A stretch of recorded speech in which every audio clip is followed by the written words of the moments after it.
All right, everybody, welcome back. Week 11 of Professional Skills for the Research Scientist. I hope everybody's doing okay. Just to start this off, if you are having difficulties with things being online, especially with um, all of the changes that have been happening with COVID 19 and self isolation, all those sorts of things, please keep in mind that I want you to reach out to me and ask for extensions, whatever we need to do to make sure that we all get through this semester, learning the content as best we can without imparting any undue stress. So, really, I just want to start off by saying make sure to reach out to me if there's anything that you can use to get through this semester a little bit better. This week is our last Excel lecture. I'm sure a lot of people are, thank God, I'm glad we'll be done with that Excel part and on to some of the more kind of scientific presentation part. But I just want to start this by saying that the skills that are in this week's lecture are things that have saved me mountains of time over the course of my career.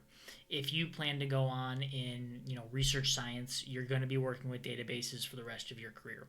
Even if you go on to any sort of administrative task, you're going to be probably using spreadsheets to help with different portions of your job as well.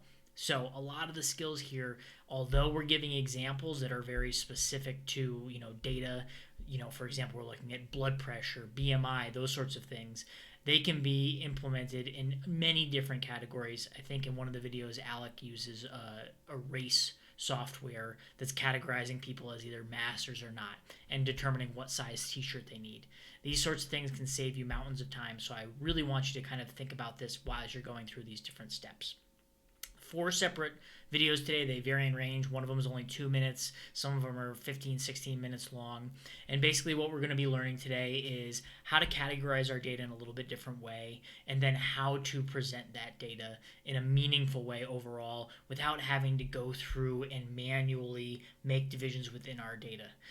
There's an exercise at the end that I think should take a little bit of time. The reason I want you to watch this now is if you're having trouble with the calculations are not all spelled out. This is not just plug and play like a lot of the last ones have been. You're going to have to do some work. You're going to have to do some thinking, especially in order to do some of the blood pressure kind of calculations and the VLOOKUP associated with that. So get to this assignment a little bit early, I would recommend. If you're having trouble, if you've sat there and kind of tried to work it through for a half an hour, 45 minutes, and you're getting nowhere, reach out to me. Okay, reach out to me and I can help walk you through that. We can set up a Zoom meeting to go through that. But I want you to struggle with it a little bit. I want you to kind of work through and see if you can figure it out and think about how the equation is trying to classify some of those different categories of blood pressure in that figure. Okay, so make sure to do that. The last part is a really cool way to change up Microsoft Word to help auto correct some of the formatting that we normally have to do. My classic one is VO2 max. I hate having to go in and highlight 2 max every time I write that and subscript it. Alec gives us a great way to do that automatically every time for the rest of your career, for the rest of the life of your computer. So watch these videos. There's 4 videos total after this one, and then complete assignment number 3 or assignment for Excel lecture number 3, and that's due next Sunday. Like I said, if you have questions, reach out. Anything else, we'll move on to some more of the presentation-based stuff for the last part of the semester.